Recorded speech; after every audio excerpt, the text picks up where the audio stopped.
दूसरा अध्याय कलयुग के धर्म। शुकदेव जी कहते हैं, परीक्षित, समय बड़ा बलवान है। ज्यों ज्यों घोर कलयुग आता जाएगा, त्यों त्यों उत्तरोत्तर धर्म, सत्य, पतिव्रता, क्षमा, दया, आयु, बल और स्मरण शक्ति का लोप होता जाएगा। कलयुग में जिसके पास धन होगा उसी को लोग कुलीन समझेंगे, सदाचारी और सद्गुणी मानेंगे। जिसके हाथ में शक्ति होगी वही धर्म और न्याय की व्यवस्था अपने अनुकूल करा सकेगा। विवाह संबंध के लिए कुलीन योग्यता आदि की परख निरख नहीं रहेगी। युवक युवतियां पारस्परिक रुचि से ही संबंध करेंगे। व्यवहार की निपुणता, सच्चाई और ईमानदारी भी नहीं रहेगी। जो जितना छल कपट कर सकेगा वह उतना ही व्यवहार कुशल माना जाएगा। स्त्री और पुरुषों की श्रेष्ठता का आधार उनका शील संयम न होकर केवल रति कौशल ही रहेगा। ब्राह्मण की पहचान उनके गुण स्वभाव से नहीं, यज्ञोपवीत से हुआ करेगी। वस्त्र, दंड, कमंडल आदि से ब्रह्मचारी, सन्यासी आदि वर्णाश्रमों की पहचान होगी और वे एक दूसरे का चिन्ह स्वीकार कर लेना ही एक दूसरे से आश्रम में प्रवेश का स्वरूप होगा। जो घूस देने या धन खर्चा करने में असमर्थ होगा उसे अदालतों से ठीक ठीक न्याय न मिल सकेगा। जो बोलचाल में जितना चालाक होगा उसे उतना ही बड़ा पंडित माना जाएगा। असाधुता की दोषी होने का एक ही पहचान बनेगी, गरीब होना। जो जितना अधिक दम पाखंड कर सकेगा उसे उतना ही बड़ा साधु समझा जाएगा। विवाह के लिए एक दूसरे की स्वीकृति ही पर्याय होगी।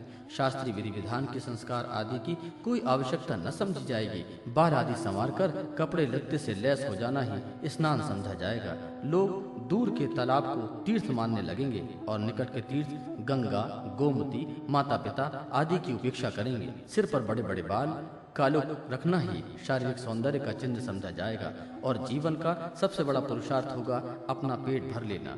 जो जितनी ढिठाई के से बात करेगा उसे उतना ही सच्चा समझा जाएगा। योग्यता, चतुराई का सबसे बड़ा लक्षण यह होगा कि मनुष्य अपने कुटुंब का पालन कर ले। धर्म का सेवन यश के लिए किया जाएगा। इस प्रकार सारी पृथ्वी पर दुष्टों का बोलबाला हो जाएगा।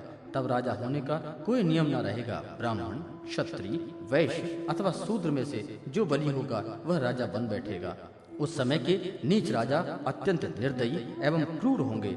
लोभी तो इतने होंगे कि उनमें और लुटेरों में कोई अंतर न किया जा सकेगा। वे प्रजा की पूंजी एवं पत्नियों तक को छीन लेंगे। उनसे डरकर प्रजा पहाड़ों और जंगलों में भाग जाएगी। उस समय प्रजा तरह तरह के शाक, कंदमूल, मांस, मधु, फल फूल और बीज गुठली आदि खाकर अपना पेट भरेगी। कभी वर्षा न होगी, सूखा पड़ जाएगा, तो कभी कर लगाए जाएंगे। कभी कड़ाके की सर्दी पड़ेगी तो कभी पाला पड़ेगा। कभी आंधी चलेगी, कभी गर्मी पड़ेगी तो कभी बाढ़ आ जाएगी। इन उत्पातों से तथा आपस से संघर्ष से प्रजा अत्यंत पीड़ित होगी, नष्ट हो जाएगी। लोग भूख प्यास तथा नाना प्रकार की चिंताओं से दुखी होंगे। रोगों से तो उन्हें छुटकारा ही न मिलेगा। कलयुग में मनुष्यों की परमायु केवल 20 या 30 वर्ष की होगी। परीक्षित, कलिकाल में दोष से प्राणियों के शरीर छोटे छोटे, क्षीण और रोगग्रस्त होने लगेंगे। वर्ण और आश्रमों का धर्म बताने वाला वेद मार्ग नष्ट प्राय हो जाएगा।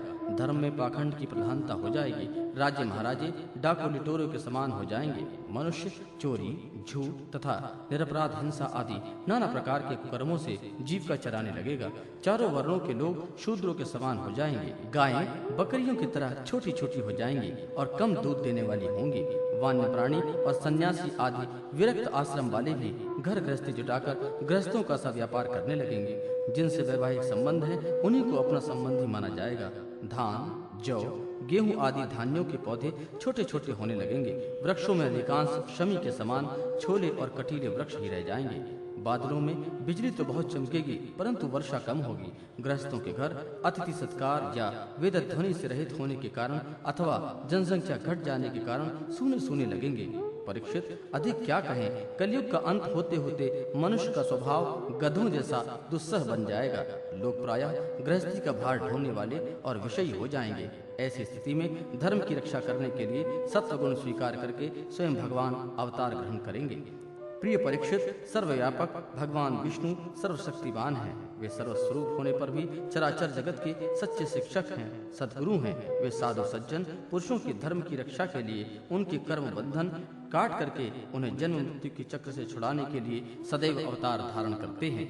उन दिनों शम्मल ग्रामों में विष्णु यश नाम के एक श्रेष्ठ ब्राह्मण होंगे। उनका हृदय बड़ा उदार एवं भगवत भक्ति से पूर्ण होगा। उन्हीं के घर में कल की भगवान का अवतार होगा। श्री भगवान अष्ट सिद्धियों के और समस्त सद्गुणों के एकमात्र आश्रय हैं। समस्त चराचर जगत के वे ही रक्षक और स्वामी हैं। वे देवदत्त नामक शीघ्रगामी घोड़े पर सवार होकर दुष्टों को तलवार के घाट उतार कर ठीक करेंगे। उनके रोम रोम से अतुलनीय तेज की किरणें छिटकती होंगी।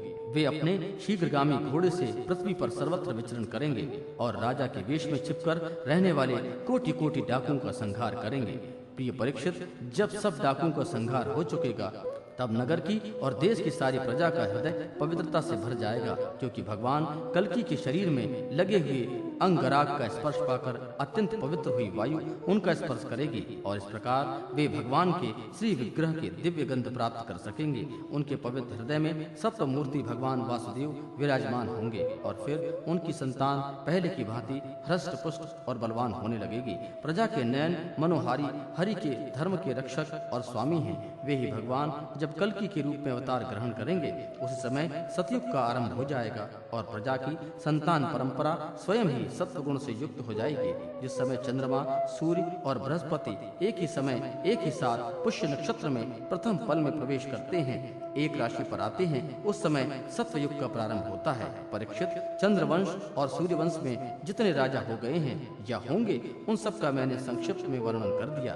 तुम्हारे जन्म से लेकर राजा नंद के अभिषेकोत्सव तक 1115 वर्ष का समय लगेगा। जिस समय आकाश में सप्तऋषियों का उदय होगा उस समय पहले उनमें से 2 ही तारे दिखाई पड़ते हैं। उनके बीच दक्षिणोत्तर रेखा पर संभाग में अश्विनी आदि नक्षत्रों में से एक नक्षत्र दिखाई पड़ा है। उस नक्षत्र के साथ सप्त ऋषि मनुष्यों की गणना से 100 वर्ष तक रहते हैं। वे तुम्हारे जन्म के समय और इस समय में भी मघा नक्षत्र पर स्थित है। स्वयं सर्वव्यापक सर्वशक्तिमान भगवान ही शुद्ध सत्वमय विग्रह के साथ श्री कृष्ण के रूप में प्रकट हुए थे। वे जिस समय अपनी लीला संवरण करके परम धाम को पधार गए उस समय कलयुग ने संसार में प्रवेश किया। उसी के कारण मनुष्यों की मति गति पाप की ओर लुढ़क गई। जब तक लक्ष्मीपति भगवान श्री कृष्ण अपने चरण कमलों से पृथ्वी का स्पर्श करते रहे तब तक कलयुग पृथ्वी पर अपना पैर न जमा सका। परीक्षित, जिस समय सप्तऋषि मघा नक्षत्र पर विचरण करते रहते हैं उसी समय कलयुग का आरंभ होता है। कलयुग की आयु देवताओं की वर्ष गणना से 1200 वर्षों अर्थात मनुष्य की गणना के अनुसार 4,32,000 वर्ष की है। जिस समय सप्तऋषि मघा से चलकर पूर्वाषाढ़ा नक्षत्र में जा चुके होंगे उस समय राजा नंद का राज्य रहेगा। तभी से कलयुग की वृद्धि शुरू होगी। पुरातत्ववेत्ता ऐतिहासिक विद्वानों का कहना है कि जिस दिन भगवान श्री कृष्ण ने अपने परम धाम को प्रयाण किया था उसी दिन उसी समय कलयुग का प्रारंभ हो गया। परीक्षित, जब देवताओं की वर्ष गणना के अनुसार 1000 वर्ष बीत चुके तब कलयुग के अंतिम दिनों में फिर से कल की भगवान की कृपा से मनुष्यों के मन में सात्विकता का संचार होगा। लोग अपने वास्तविक स्वरूप को जान सकेंगे और तभी से सत्वयुग का प्रारंभ हो जाएगा। परीक्षित, मैंने तो तुम्हें केवल मनुवंश का सो भी संक्षेप में वर्णन किया है। जैसे मनुवंश की गणना होती है वैसे ही प्रत्येक युग में ब्राह्मण, वैश्य और शूद्रों की भी वंश परंपरा समझनी चाहिए। राजन, जिन पुरुषों और महात्माओं का वर्णन मैंने तुमसे किया है अब केवल नाम से ही उनकी पहचान होती है। अब वे नहीं है, केवल उनकी कथा रह गई है। अब उनकी कीर्ति ही पृथ्वी पर जहाँ तहाँ सुनने को मिलती है।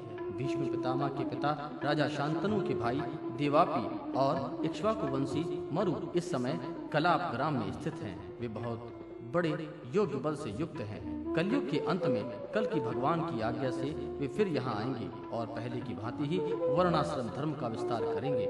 सतयुग, त्रेता, द्वापर और कलयुग यही 4 युग हैं। ये पूर्वोक्त क्रम के अनुसार अपने अपने समय में पृथ्वी के प्राणियों पर अपना प्रभाव दिखलाते हैं। परीक्षित, मैंने तुमसे जिन राजाओं का वर्णन किया है वे सब और उनके अतिरिक्त दूसरे राजा भी इस पृथ्वी को मेरी मेरी करते रहे हैं, परंतु अंत में मरकर धूल में मिल गए हैं। इस शरीर को भले ही कोई राजा कह ले, परंतु अंत में वह क्रीड़ा, विष्ठा अथवा राख के रूप में परिणित होता है।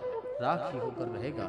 इस शरीर को या इसके संबंधियों के लिए जो किसी भी प्राणी को सताता है वह ना तो अपना स्वार्थ जानता है और ना ही तो परमार्थ। क्योंकि प्राणियों को सताना तो नरक का द्वार है। वे लोग यही सोचा करते हैं कि मेरे दादा परदादा इस अखंड भूमंडल का शासन करते थे, अब यह मेरे अधीन किस प्रकार रहे और मेरे बाद मेरे बेटे, मेरे पोते और वंशज किस प्रकार इसका उपयोग कर सके।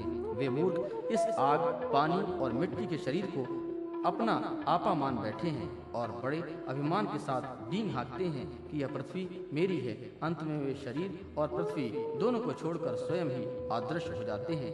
प्रिय परीक्षित, जो नरपति बड़े उत्साह और बल पौरुष से इस पृथ्वी के उपभोग में लगे हैं, उन सबको काल ने अपने विकराल गाल में धर दबाया है। अब केवल इतिहास में उनकी कहानी ही शेष रह गई है।